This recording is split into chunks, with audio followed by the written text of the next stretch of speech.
From the earliest contact between China and the rest of the world, reflection on problems and translation has accompanied the Chinese text.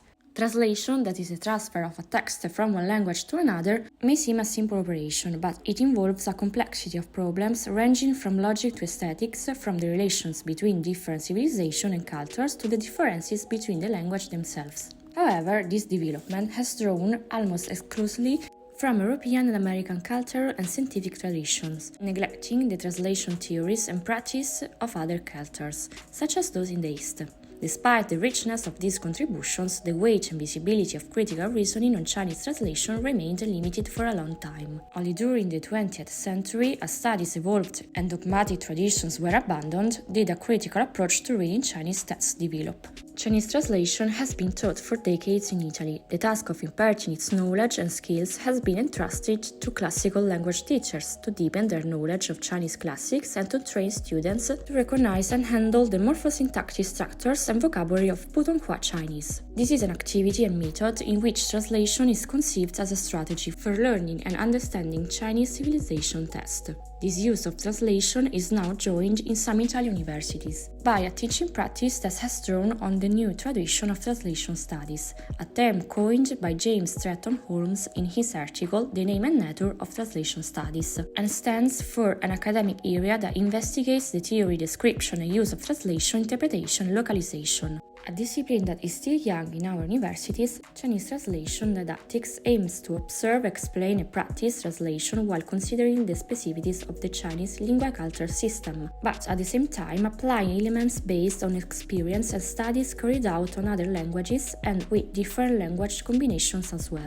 There are three essential steps in the Chinese to Italian translation process: a pre-translation phase, the actual translation phase, and the final revision. The first stage, also referred to as intersemiotic translation or translation from one science system to another, also refers to the transition from a mental to a verbal text. In all stages, one must always be aware of the cultural differences of the source and the target languages. The relationship between the two languages is exclusive.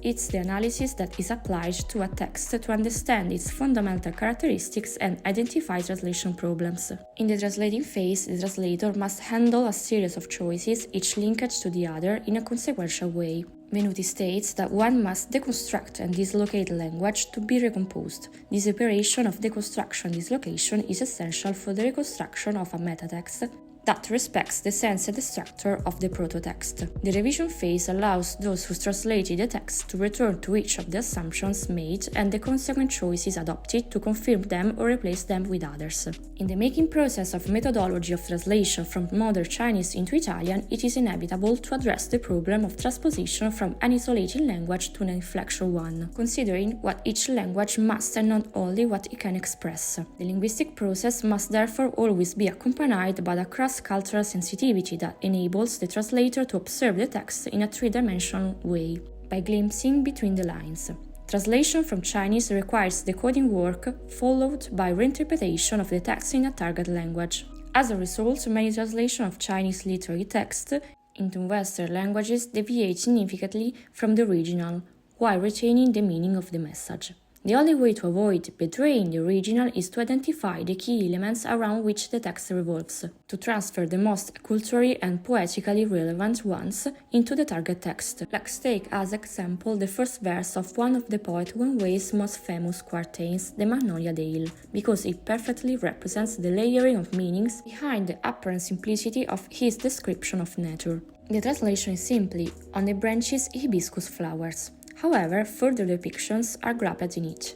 In fact, thanks to the graphic peculiarities of Chinese writing, we see the gradual blossoming of flowers. The first character, Mu, depicts a stylized tree, and with the addition of a single stroke, it transforms into the Mo symbolism, which identifies the top of the tree. We can see that the characters are enriched with strokes. In fact, the last three characters all have at the top the component representing grass, until the final triumph of the bloom. Looking more closely, we see that in the Fu character there is a component meaning man, in the Zhang character the component meaning face, containing in turn the component cow mouth, in a kind of humanization of nature. Finally, hua, flower, contains the character mini transformation. We could translate the whole as the floral bloom on the branches celebrates the total interpenetration between man and nature. All the translation techniques and strategies listed above were used to translate 2 chapters of the book Genhun by the author Priest, belonging to the Danmei genre that has recently landed in Italy, which, starting from a text that is still presented in the original, the aim was to find an Italian counterpart that could best meet the needs of a potential target audience not entirely familiar with some of the meanings of the Chinese language. The translation proposal is therefore a practical example useful to show both the profound differences between the Chinese and Italian languages, but at the same time, the possibility of adapting a text and making it accessible in a language far from the source language that apparently has no common features, and, in particular, to show the difficult task of a translator, ensuring that the message, information, emotional impact remain intact and adapted to the new audience and capturing the essence of the original message, including its implicit meanings and cultural context.